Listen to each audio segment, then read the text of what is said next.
As a mountain biker, the experience of flowing through trails and that weightless feeling you get when you just come over a rise or fly over a jump, or that boost you get out of a corner, is just a feeling like no other. Everything fades away. You don't have time to think about anything at work or any problems, any politics. You're just right there. You're totally focused on what you do, and it just lets all that stress fade away.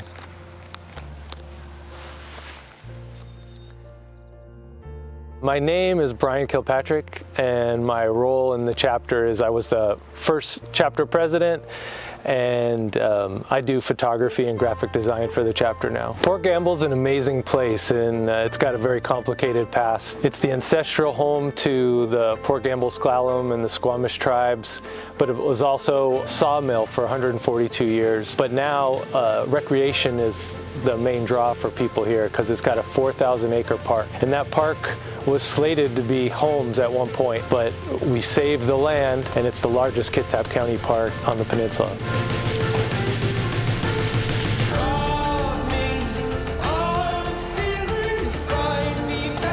The West Sound chapter of Evergreen Mountain Bike Alliance have been working hard in recent years to bring a whole slew of new progressive trails to the Port Gamble network, including hyperkinetic flow and jump lines such as Al Pacino and Cool Runnings, in addition to the massive ride park adjacent to the network, which opens soon. That said, after spending some time talking with these guys about their trails, there's clearly a very soft spot in their hearts for the very first bike-specific directional trail built in the park called Derailed. It's a brilliantly flowy mile-long stretch of single track with several long and low jumps, some trail transfers, and brilliantly built berms. It's a trail that can be enjoyed by riders of all abilities with no hard commitments for newer riders, but plenty of Easter eggs for those willing to push the pace from top to bottom.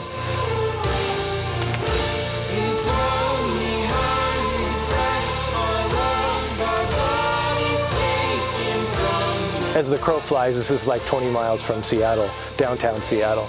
It's a beautiful ride from Seattle here. You can take a ferry, you can see whales, you see all kinds of wildlife here and on the way. Evergreen Mountain Bike Alliance West Sound chapter started almost 10 years ago.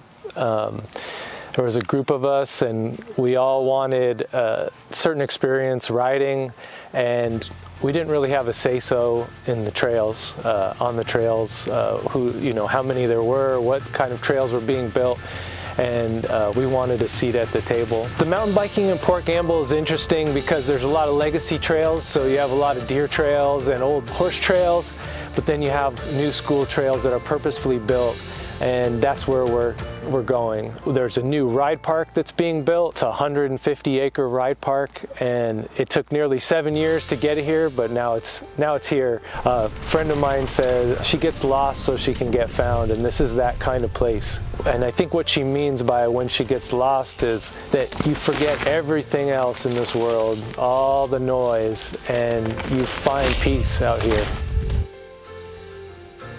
One of the things I appreciate most about this place, aside from its abundant beauty, is that there are opportunities to progress as a rider over a variety of trail types.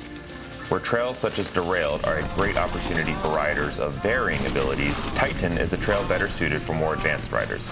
Port Gamble might not have the same elevation found in other parts of the Pacific Northwest, but there is more than enough amazing dirt and natural terrain to satisfy those looking for a more rough-hewn ride. Cornering and brake control are the name of the game here, and you can expect a variety of cambers, creative features that incorporate natural transitions, some well-placed berms, and a really steep chute or two during this descent.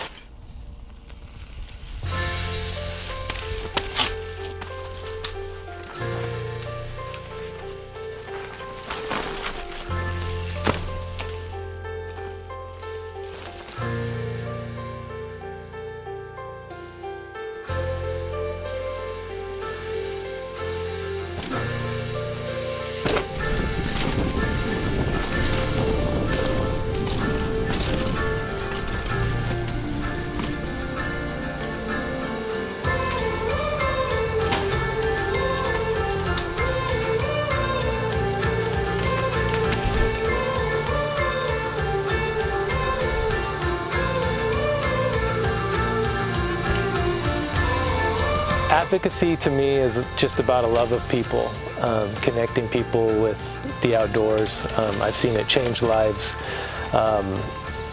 And it's at the root, in my heart, it's about making a difference in this world.